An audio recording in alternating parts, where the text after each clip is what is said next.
Hello dear student, आप सभी का स्वागत है, सभी 9th क्लास वाले बच्चों का। दोस्तों आज ये वीडियो देखने आए हो आप क्योंकि आपका एग्जाम है और उसमें आपको अच्छे मार्क्स करने हैं। दोस्तों बिल्कुल चिंता मत कीजिए, इसके अंदर PYQs और मोस्ट इंपोर्टेंट क्वेश्चन सभी चैप्टरों के मैंने पढ़ाए हैं। अभी मैं इसका पहला चैप्टर पढ़ा रहा हूँ, ध्यान समझना और पढ़ते चलना। हमारे पास टाइम नहीं है, छोटी वीडियो रहेगी ताकि आप फटाफट रिविजन कर लो। चलिए दोस्तों क्लास को शुरू करते हैं। पहला चैप्टर है लोकतंत्र क्यों और लोकतंत्र क्या है, इसके मोस्ट इंपोर्टेंट क्वेश्चन को पढ़ लेते हैं। आ जाओ, देखिए पहला क्वेश्चन क्या है। पहला क्वेश्चन है, आप कैसे कह सकते हैं कि म्यांमार अब लोकतांत्रिक देश नहीं है। मतलब म्यांमार की बात करी जा रही है कि म्यांमार अब लोकतांत्रिक देश नहीं है। अपने उत्तर को उचित ठहराइए। ठीक है, आप देखिए ध्यान से। म्यांमार, देखिए म्यांमार लोकतांत्रिक देश नहीं है क्योंकि वहां वास्तविक सत्ता सेना के हाथों में है। किसके हाथों में? सेना के हाथों में। हमने लोकतंत्र को क्या पढ़ा? लोकतंत्र एक ऐसी संस्था है जिसके अंदर लोगों के द्वारा शासन चलाया जाता है, लेकिन म्यांमार में क्या है? सेना के हाथ में सारी शक्ति है। ठीक है, देखिए चुनाव होने के बावजूद निर्वाचित प्रतिनिधियों के पास वास्तविक अधिकार नहीं होते। संविधान सेना को विशेष शक्तियां देता है जिससे वह किसी भी समय सत्ता अपने हाथ में ले सकती है। लोकतंत्र में जनता द्वारा चुनी गई सरकार सर्वोच्च होती है, जो म्यांमार में नहीं है। तो समझ में आ गया दोस्तों, सिंपल सी बात थी। म्यांमार में सारी शक्ति किसके पास है?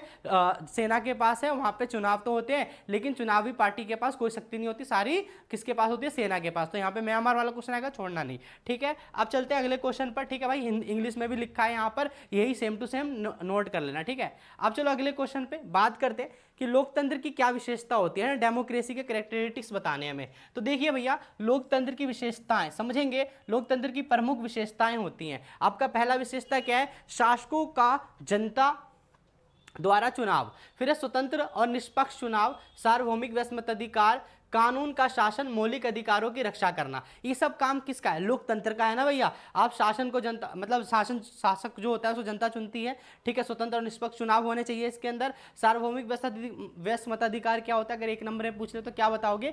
जो भी 18 साल से प्लस के होते हैं उनको वोट देने का अधिकार होता है, उसे कहते हैं हम सार्वभौमिक व्यस्मताधिकार।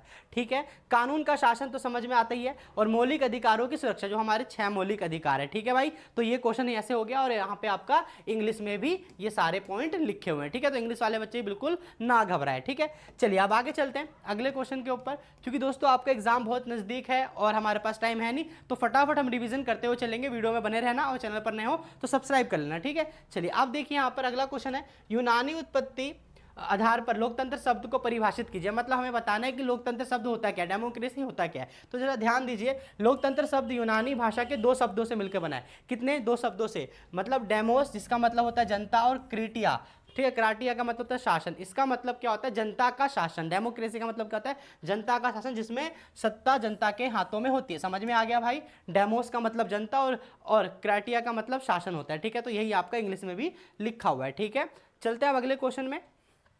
अगला क्वेश्चन देखिए क्या है दोस्तों, यहाँ पर आपका मोस्ट इंपोर्टेंट क्वेश्चन पढ़ा रहा हूँ जो कि आपके एग्जाम के लिए इंपॉर्टेंट है दोस्तों। ठीक है, तो जरा ध्यान दे। देखिए लोकतांत्रिक सरकार की विशेषता क्या होती है? अगर कोई लोकतांत्रिक सरकार है तो उसकी विशेषता क्या होती है? कैरेक्टरिस्टिक्स क्या होती है गवर्नमेंट, जो भी डेमोक्रेसी गवर्नमेंट होती है? देखिए ध्यान से, देखिए भैया, लोकतांत्रिक सरकार जनता द्वारा चुनी जाती है। यह संविधान और कानून के अनुसार काम करती है, नागरिकों के मौलिक अधिकारों की रक्षा करती है, और सरकार जनता के प्रति क्या रहती है? उत्तरदायी रहती है। समझ में आया? कौन कहते हैं? लोकतंत्र में जनता सरकार को चुनती है, ठीक है, और और सरकार जनता के लिए काम करती है। ये सारे काम हो गए। ठीक है, तो यहाँ पे ध्यान रखना है इस चीज़ों को। अब चलते हैं नेक्स्ट क्वेश्चन में।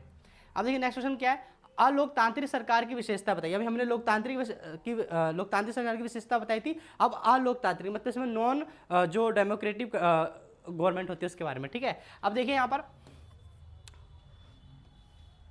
अलोकतांत्रिक सरकार में शासक जनता द्वारा नहीं चुने जाते, सत्ता कुछ लोगों के हाथों में केंद्रित होती है, नागरिकों को अधिकार और स्वतंत्रता नहीं मिलती, विरोध को दबाया जाता है। इसमें समझ में आ रहा है ना? मतलब जनता के पास कोई ताकत नहीं होती है, सारी ताकत किसके पास होती है? सरकार के पास। जनता इसमें कुछ नहीं कर सकती और जनता सरकार के ऊपर दबाव नहीं बनाती है, सरकार जनता के ऊपर दबाव बनाती है इसके अंदर। तो ये बातें आप लिख देना, लोकतांत्रिक और अलोकतांत्रिक में बहुत डिफरेंस आता है, तो ध्यान रखना इस चीज को। ठीक है भाई, आप चलते हैं आगे। ठीक है, मेरे सारे बच्चे ध्यान से समझेंगे इसको। ठीक है भाई, अब देखिए क्वेश्चन नंबर 6, लोकतंत्र के पक्ष में तर्क दीजिए। मतलब आपको बताना है कि लोकतंत्र क्या है, लोकतंत्र के पक्ष में आपको कुछ बातें बतानी है। क्वेश्चन पूछ ले तो ध्यान से समझना। लोकतंत्र जनता को लोकतंत्र जनता को शासक चुनने का अधिकार देता है, पता ही है आपको, ठीक है ना। Democracy allow people to choose rulers, है ना।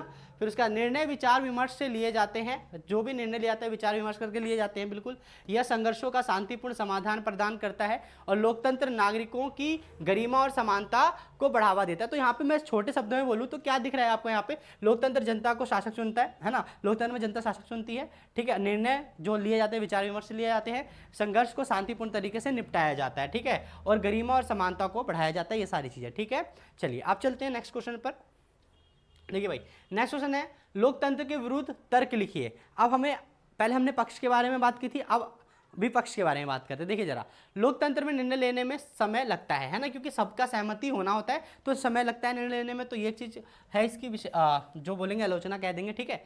कभी कभी अयोग्य नेता चुने जाते हैं और राजनीतिक प्रतिस्पर्धा अस्थिरता पैदा कर सकती है, ठीक है। यानी कि दोस्तों क्या है, कभी कभी अयोग्य, जो कि अगर मान लो अगर योग्य शासक नहीं होगा तो देश का वो क्या कर देगा, बेड़ा गर्क कर देगा। तो ये सारी बात आप लोकतंत्र के विपक्ष में लिख सकते हो, ठीक है, कि लोकतंत्र के अंदर ये देरी होती है, निर्णय लेने में अयोग्य शासक आ जाते हैं, इसकी वजह से देश का विकास रुक जाता है, ये सारी चीजें, ठीक है, यहाँ पर ध्यान रखना, ठीक है भाई। ये इंग्लिश में भी लिखा हुआ है, सेम टू सेम, सारे इंग्लिश वाले बच्चों को बोल रहा हूँ, ठीक है। चलिए अब आगे चलते हैं।